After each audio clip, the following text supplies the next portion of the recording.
mayroong lumabas na balita. Ito ay pagbubunyag ng isang abogado, pangalanan ko na, si Attorney Jess Falses. Si Attorney Jess Falses, sa interview sa kanya ng Bilyonaryo News Channel, may ibinunyag ito tungkol kay Bato noong kasagsagan ng Senate ko. Ito, balita ito sa Bilyonaryo News Channel. Pero binalita rin sa Abante. O ito mga kabunyog. Sabi ni Attorney Jess Falses, itong sabi ni Attorney Jess Falses mga kabunyog, ito yung sabi niya. Ayan. Bato de la Rosa, tumambay sa gidli ng Senado. Gidli. Attorney Falses, sa gilid. Tumambay sa gilid, sa tabi ng Senado. Ang ibig sabihin, noon daw kasagsagan ng Senate ko, nandun lang daw pala si Bato de la Rosa.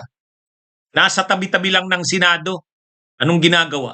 Naghihintay ng go signal. Pag nakakuha na, pag mayroon ng bilang, kailangan na siyang umakyat sa Senado, aakyat siya bigla, parang madrama, no? Kasi kailangan noon, para mapalitan si Senate President Soto, kailangan ng 13. O syempre, sabihin natin na si Loren Legarda na kumbinsi na halimbawa. Pero ang gusto din daw ni Loren Legarda, bago siya pipirma, kailangan muna may 12. O di dapat 11. Kung may 11 na, lalabas na si Bato de la Rosa, 12 na. Pagkatapos, pipirma na si Loren Legarda. Ay kaya lang hindi daw nakuha yung bilang. Ibig sabihin, 12 lang siguro ang 10 lang siguro ang nandun. Kahit lumabas si Bato de la Rosa, pang-11 pa rin siya. Kahit pumirma si Loren, pang-12 pa rin. So wala, hindi nakuha yung Kaya hindi lumalabas si Bato. Pero naka-standby lang daw. Parang naghihintay. Siyempre hindi naman siya lalabas. Lalabas ba siya kung hindi naman magkakaroon ng na hindi naman makukuha yung 13? So, parang naghihintayan. Si Loren naghihintay. Pag may 12 na, pipirma na siya. Si Bato naman, pag nakuha na yung bilang, 12, siya na yung pang 13, lalabas na rin siya. Ang problema, mukhang hindi naman naabot yung 10 lang yata ang nakuha. Kahit lumabas si Bato, pang 11 siya. Kahit sumang-ayon si Loren, pang 12 din siya. Kulang. Ito pa, ngayon lang natin naintindihan yung linabas na statement, kahit pabiro yon, pero may ibig sabihin pala yon.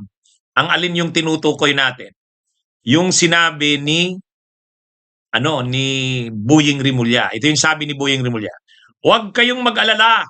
Yung arresting team naka-standby na. So parang ang pinapatamaan yata nito si Bato de la Rosa eh.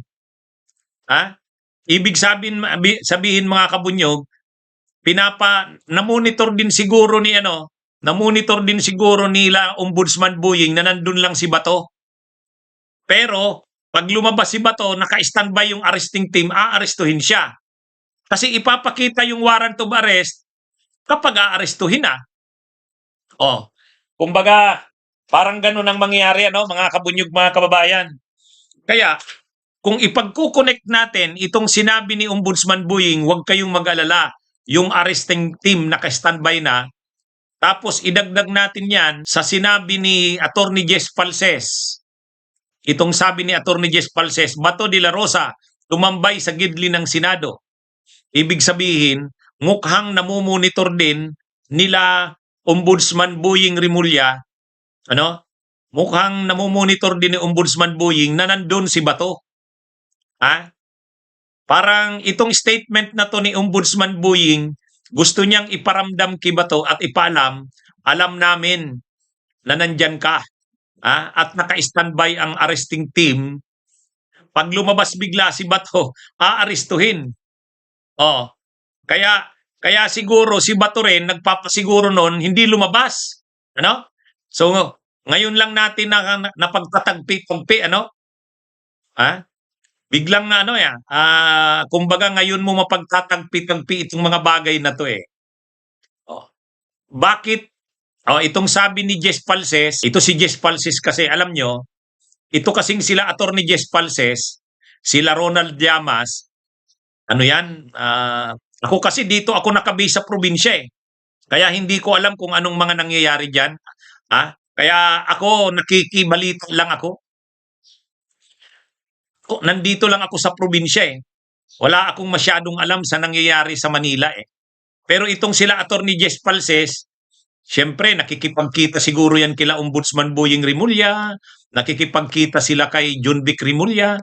Kumbaga may mga connect sila sa gobyerno. O kasi hindi naman kumukonek sa mga yan. Pero pag may nababasa, nababalitaan, kinikwento ko na lang sa inyo.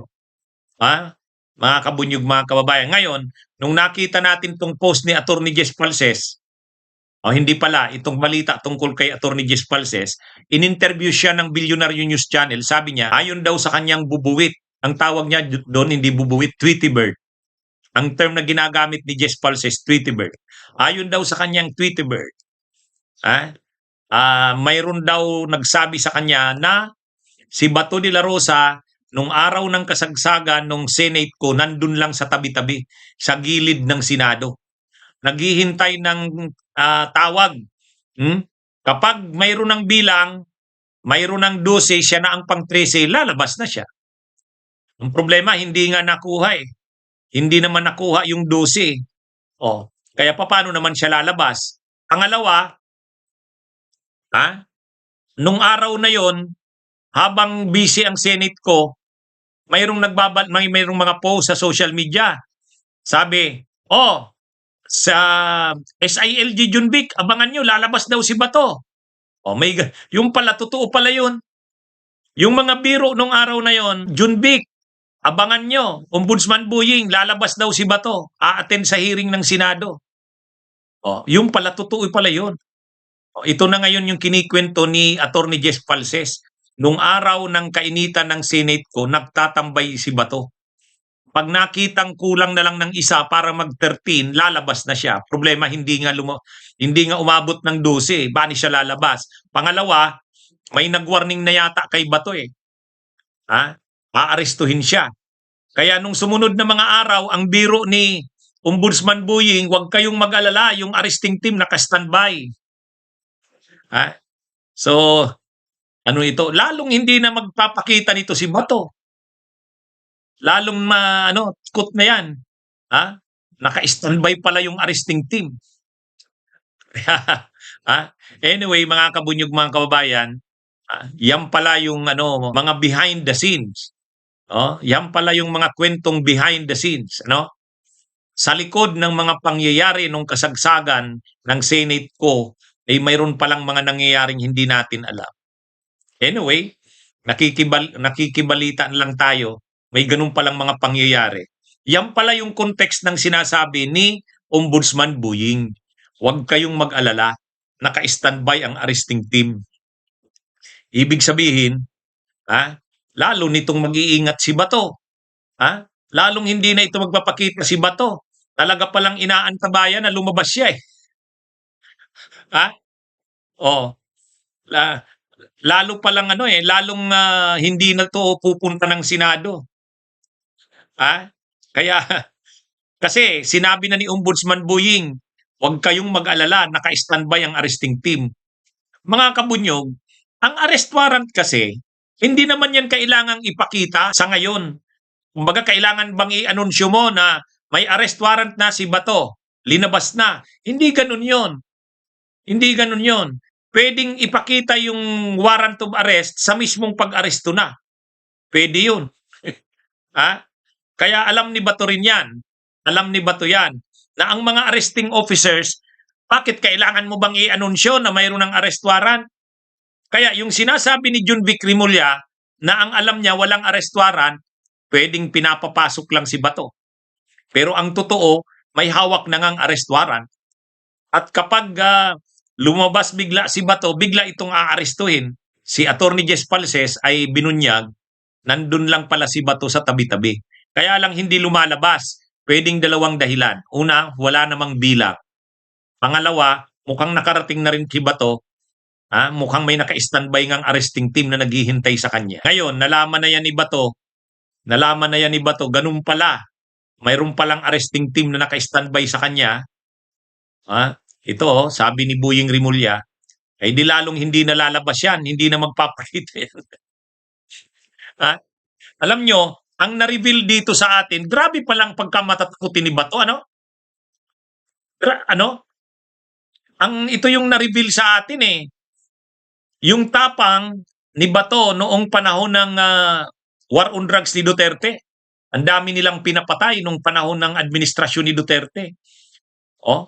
Tapos yun pala, yung hepe ng PNP noon na nag-order ng mga uplan tukhang, double barrel, yun pala matatakutin. Tingnan nyo ngayon, Lalo na ngayon na nagsabi si Ombudsman Buying, naka-standby ang arresting team. Wala na, hindi na talaga magpapakita yan. Wala na yan. Pag hindi pa yan nagpakita nitong susunod na mga buwan, mga Marso, Abril, Mayo, sabi ni Trillanes, expulsion na ang isasampa niyan sa ethics complaint. Kung ngayon, pag tanggal ng sweldo pa lang, ngayon yan. Pero pagdating na ng susunod na mga buwan, wala pa rin si Bato, limbawa nag-6 na buwan na yan, wala na, hindi na pwedeng pagtigil lang ng sweldo. Kailangan talaga niyan, kailangan talaga niyan tanggalin na sa Senado. Ngayon, ang iniisip, wag nang swelduhan. Pwede yun sa ngayon. Pero kung mga 6 na buwan na, hindi na pwede. Dapat yan, sibukin na. Pero anyway, wag tayong mag-alala. Sabi ni Trillanes, sasampahan niya daw ng expulsion. Kapag daw mga Mayo, wala pa rin. Bunyog, halikan na kasama ka. Bunyog, kapag buklod ay may pag-asa. Luzon, Visayas, Mindanao, isa ang pananaw. Sa bagong Pilipinas ang bunyog isisigaw. Bunyog.